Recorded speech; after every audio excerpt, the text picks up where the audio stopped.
Saudara-saudara yang dikasihi dalam Tuhan Yesus Kristus, selamat datang kembali di channel saya ini. Channel saya ini khusus untuk orang-orang Kristen ya, yang sudah mempunyai iman yang dewasa, yaitu iman yang sudah bisa membedakan mana ajaran yang baik menurut Alkitab, mana ajaran yang sesat. Nah, sesuai dengan 2 Timotius 4 ayat 2, kita harus menyatakan yang salah. Ya, dan menegur mereka yang mengajarkan yang salah. Nah, perhatikan, ketika saya menyatakan yang salah dan menegur sesuai dengan firman Tuhan, tetapi di luar sana banyak sekali orang Kristen yang tersinggung dengan apa yang saya ajarkan ini, berarti bukan salah saya, karena saya hanya berdasarkan kepada Alkitab. Nah, kita mulai saja diskusi pada hari ini ya. Diskusi pada hari ini itu kita akan bahas tentang Deutoni. Ya. Nah, sebenarnya saya tidak mau membahas Deutoni ini ya. Karena apa? Karena saya tahu kalau Deutoni itu bukan pendeta. Dia hanyalah seorang dukun. Ya. Nah, namun ketika saya berbicara dengan para alumni ya, di kampus saya, kok sepertinya banyak sekali ya. Bukan hanya orang awam yang percaya dengan ajaran Deutoni, tetapi mereka yang sarjana STH teolog, bahkan master teolog, percaya dengan ajaran Deutoni ini ya. Nah, ini yang akan membuat saya berusaha untuk membuat video ini ya. Kita akan membahas bersama siapa itu Deutoni. Nah, di dalam video saya kali ini saya akan bagi 3 ya. Yang pertama, kita akan bahas siapa itu Deutoni, bagaimana khotbah-khotbahnya, ajarannya. Yang kedua, kita masuk kepada siapa itu iblis ya, karena ini perlu. Dan yang terakhir saya akan akhiri dengan bagaimana kita mengalahkan iblis menurut Alkitab, gitu ya. Nah, saya di sini akan tampilkan potongan-potongannya ajarannya Deutoni ya, dari beberapa video yang saya temukan. Kasih dalam Tuhan, hari ini kita akan bahas tentang darah Yesus. Karena desak-desakan, tiba-tiba Tuhan bicara sama saya. Tuhan berkata, tidak. Gini aja Tuhan, dia 50.000, saya 50.000. Tuhan berkata, tidak. Ini terakhir. Saya 10.000 rupiah, dia 90.000. Ibaratnya saya perpuluhan. Tiba-tiba ada mando terbang. Peng! Terbang. Karena saya kalau ada santet rasa, karena bekas tukang santetnya kan. Tahu ya, bekas setan kan tahu setan. Tek, saya lihat mandonya terbang. Peng, peng, peng, peng, peng, peng. Malamnya dikirim lagi. Guci-guci berterbangan lagi. Doa saudara, saya doa. Setan keluar di nama Yesus. Guci-guci berjatuhan semua. Karena di sana kalau ada mangkok merah berjalan, dan waktu itu mangkok merah berjalan. Waktu mangkok merah berjalan, itu namanya perang. Dari getarannya saya tahu kekuatannya sampai di mana. Izin Ibu, ini yang ngirim dari India. Namanya Sai Baba. Nah, dari video-video yang kita sudah dengar, ada satu video yang berjudul dengan darah Yesus ya. Kuasa darah Yesus kalau nggak salah judulnya itu durasinya 30 menit. Ya. Kalau saya dengarkan apa yang dikatakannya, ya, dia hanya mengatakan kurang lebih ya, hanya 29 detik berbicara tentang firman Tuhan. Dan hanya 1 atau 2 ayat saja. Dalam video ini dia menggunakan ayat dari Wahyu 12, ayat 11 dan 12. Itu saja yang dia baca, dan dia tidak menjelaskan arti daripada ayat itu. Ya. Tetapi setelah menjelaskan ayat itu, malah dia masuk ke dalam kesaksian-kesaksian pribadinya saja. Jadi sebenarnya saya tidak bisa membahasnya secara teologi. Ya, karena dia tidak pernah mengajarkan tentang teologi, seperti apa, tentang doktrinnya itu yang digunakan apa. Saya tidak bisa membahas ke sana karena semuanya tentang pengalaman. Bayangkan ya, hanya 29 detik dari 30 menit durasi khotbahnya. Ya. Berarti dia membicarakan pengalaman pribadi 98% lebih. Ya, jadi hanya 1, berapa persen, 1,6% saja yang berbicara tentang firman Tuhan. Ya, dan ini saya rasa yang sisanya berbicara tentang kesaktian dan iblis dan setan-setan dan segalanya itu. Dari sini saja kita udah bisa lihat ya kalau Daud Tony itu bukan seorang pendeta. Ya, karena seorang pendeta tidak mungkin 98% berbicara tentang pengalaman pribadinya saja. Ya. Nah, saya kalau dengerin kalau saya dengerin khotbahnya ya, seperti kita lagi nonton film horor ya. Kalau Anda nonton film horor ya, coba Anda nonton film horor sama dengan kesaktian Daud Tony, nggak ada bedanya. Karena memang Pentakosta karismatik itu ya, bukan hanya Daud Tony. Pentakosta karismatik itu didasari ajarannya itu dari pengalaman mereka. Jadi Anda bisa dengar khotbah-khotbahnya pendeta-pendeta Pentakosta karismatik. Pasti pernah Anda dengar karena saya mengalaminya. Nah, gitu. Ini kebenaran karena saya mengalaminya sendiri. Nah, jadi bukan berdasarkan Alkitab mereka berkhotbah, mereka hanya berdasarkan pengalaman pribadinya saja, dan ini sangat menyesatkan. Kita harus mengajarkan bukan dari pengalaman kita, tetapi dari firman Tuhan, yaitu Alkitab. Satu-satunya sumber kebenaran itu hanya ada di Alkitab, bukan di pengalaman pribadi kita. Nah, di dalam khotbahnya video ini ya, tentang darah Yesus, ini juga menurut saya sangat menyesatkan sekali khotbahnya ini. Darah Yesus, kalau Anda mau search key-nya itu darah Yesus. Nah, semua itu artinya adalah tentang penebusan dosa. Nah, bukan yang lain. Jadi Tuhan mati di kayu salib itu untuk menebus dosa manusia. Nah, jadi pada perjanjian lama itu penebusan dosa manusia itu hanya dilakukan dengan darah binatang, yaitu domba atau merpati. Ya. Nah, itu darah binatang bisa menebus dosa. Itu dosa hanya untuk sementara. Nah, dosa yang permanen, ya, maksudnya itu penebusan dosa hanya untuk sementara. Nah, kita harus ditebus dosa kita secara permanen, yaitu hanya dengan satu cara. Tuhan sendiri datang ke dunia ini dan mencurahkan darahnya, yaitu darah Yesus, untuk menebus dosa kita semua, supaya kita bisa hidup menurut kehendaknya dan hidup kudus menurut kehendaknya, ya, sebagai anak-anaknya. Jadi kita tidak lagi hidup dalam dosa, tetapi kita hidup di dalam terang. Ya. Kalau kita perhatikan di ini, nah, Daud Tony beserta dengan Pentakosta karismatik mengajarkan hal yang sama. Nah, jadi penebusan darah Yesus itu sesuai dengan Yesaya 53, penebusan darah Yesus itu hanya sebagai kesembuhan fisik, kesembuhan jasmani. Nah, itu yang sangat menyesatkan. Penebusan di atas kayu salib berdasarkan Yesaya 53 ayat 4 sampai dengan 6. Anda boleh baca sendiri, tidak ada yang namanya kesembuhan jasmani. Kesembuhan jasmani itu hanya kebutuhan yang fana di dunia ini. Apakah Tuhan mati di kayu salib mencurahkan darahnya hanya untuk kesembuhan yang fana? Ya, tidak mungkin. Ya. Nah, inilah yang saya sebut dengan merendahkan Tuhan Yesus Kristus di atas kayu salib. Karena apa? Penebusan dosa, kuasa darah Yesus itu untuk menebus dosa manusia. Ya. Bukannya sesuatu yang fana, untuk sesuatu yang fana di dunia ini. Bukan. Itu namanya merendahkan darah Yesus. Ya. Nah, demikian juga dengan Daud Tony ajarannya ini tentang darah Yesus. Yaitu merendahkan itu sama artinya dengan menghina.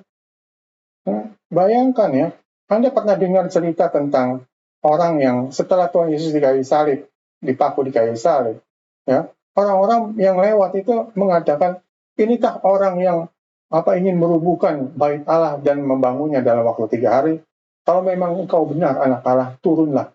Nah, ini adalah penghinaan terhadap Kristus. Mereka tidak tahu, ya, karena ini Mereka tidak tahu kalau Yesus itu adalah Tuhan yang lewat di situ. Nah, kita sudah ada Alkitab. Kita tahu siapa itu Yesus Kristus yang sudah menebus dosa kita. Kenapa sekarang malah direndahkan hanya untuk kesembuhan-kesembuhan yang fana seperti Daud ini? Darah Yesus itu kalau diucapkan, kita berdoa mengucapkan darah Yesus dalam doa kita, itu mempunyai kuasa menurut dia. Ya, darah Yesus itu bisa menyucikan minyak, ya, minyak urapan nih sebenarnya apa, dengan menyebut darah Yesus. Darah Yesus bisa menyucikan tubuh. Ya. Gak ada sama sekali ajaran seperti ini di Alkitab. Ini merendahkan darah Yesus. Kuasa darah Yesus itu penembusan dosa. Ya. Nah, ini yang saya bilang sangat menyesatkan sekali. Nah, kita masuk di dalam siapa itu iblis. Ya. Kita baca dari Yesaya 14 ayat yang ke-12. Di dalam Yesaya 14:12 ini, ya, ada dikatakan itu bintang timur. Nah, bintang timur ini ya disebut di King James Version. Kenapa kita menyebut iblis itu adalah Lucifer? Karena di King James Version itu disebut dengan Lucifer. Padahal King James Version itu adalah bahasa Inggris ya.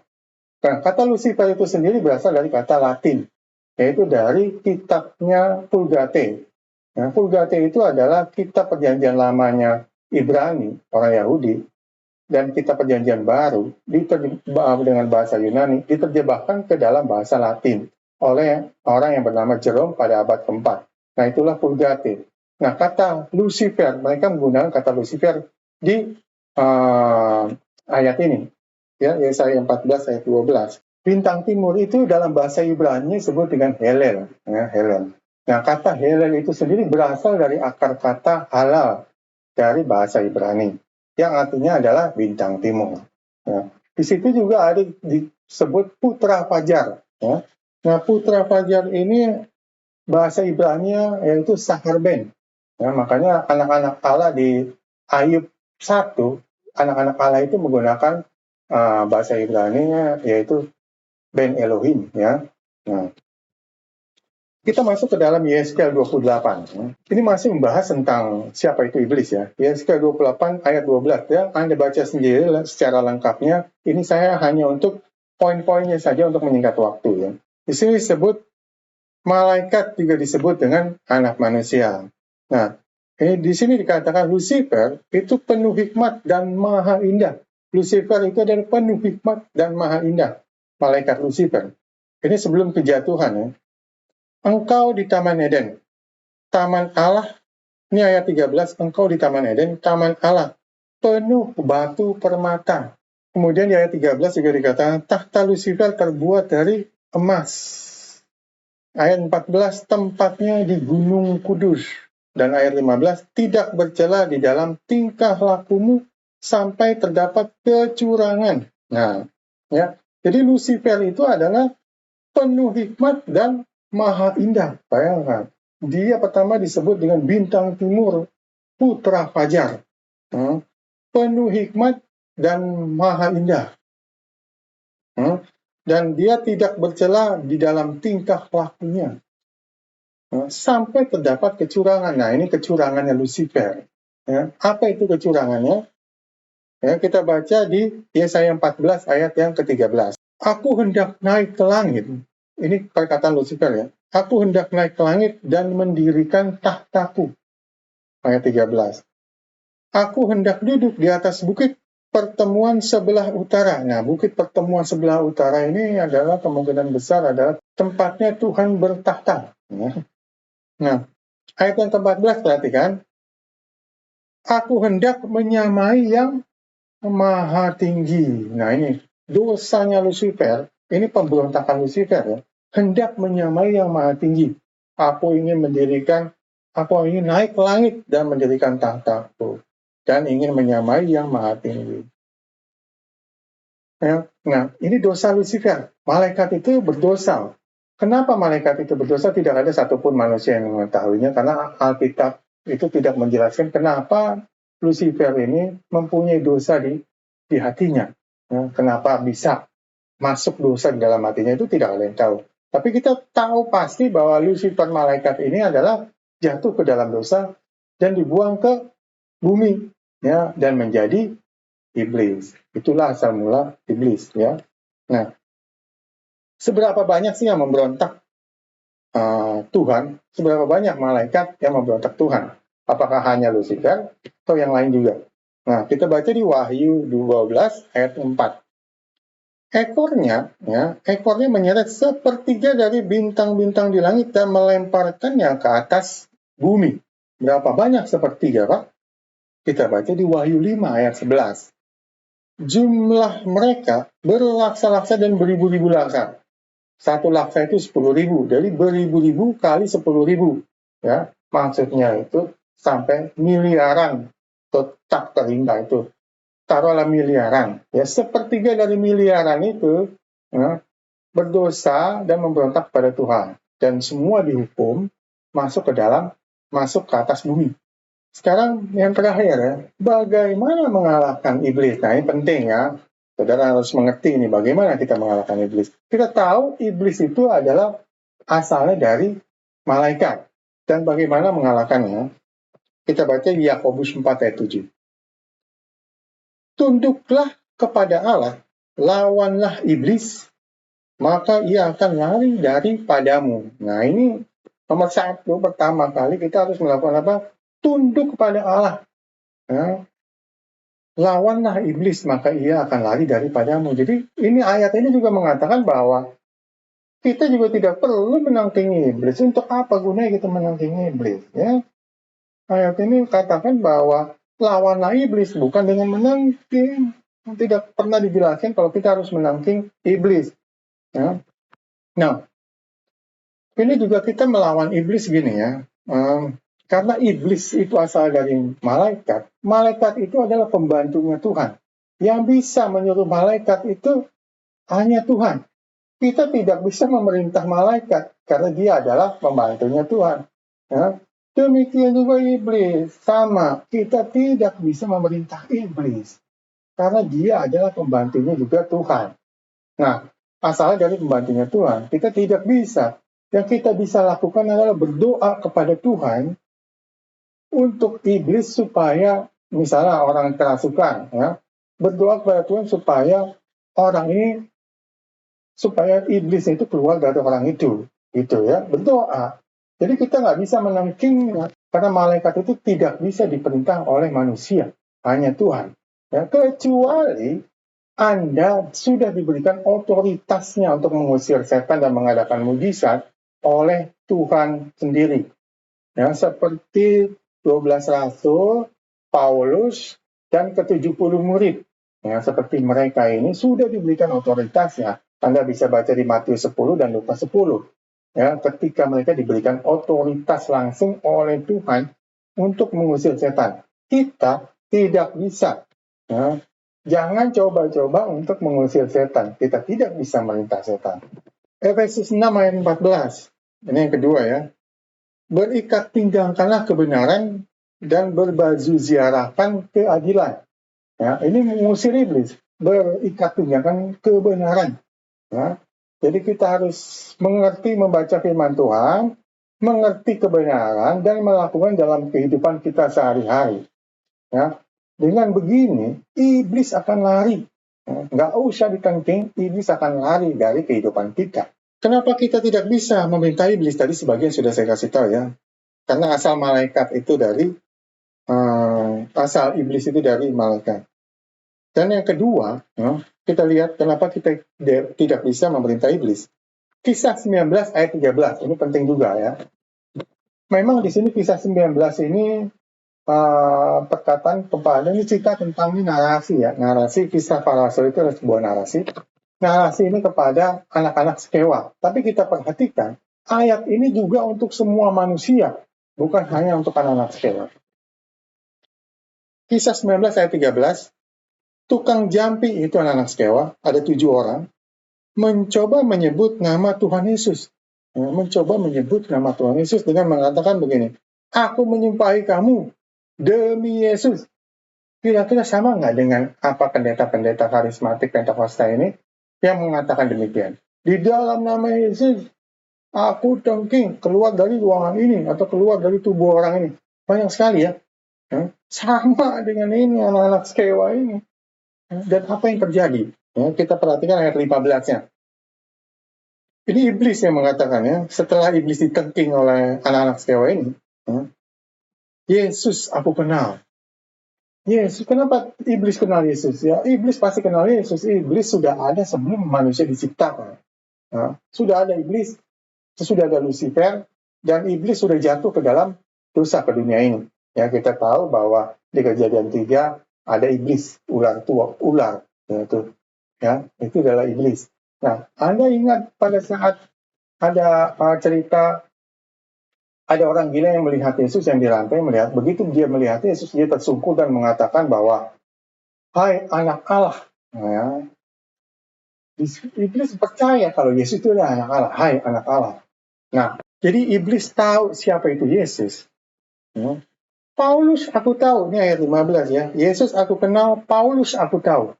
Dia mengetahui Paulus. Kenapa iblis mengetahui Paulus?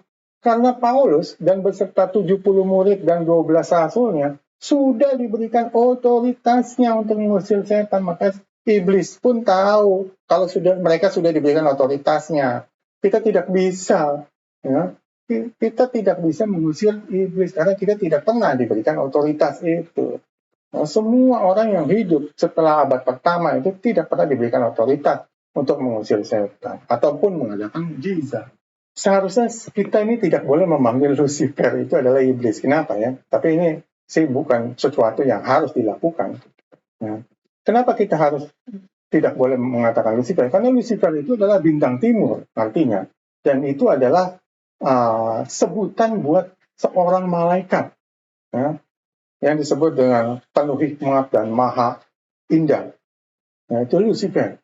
Setelah dia jatuh ke dalam dosa dan dibuang ke dunia ini, dia tidak pernah lagi disebut dengan Lucifer atau Hell.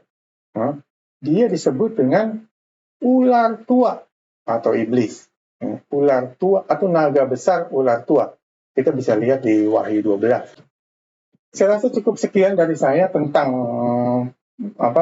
khotbahnya Daud Tony atau tentang iblis.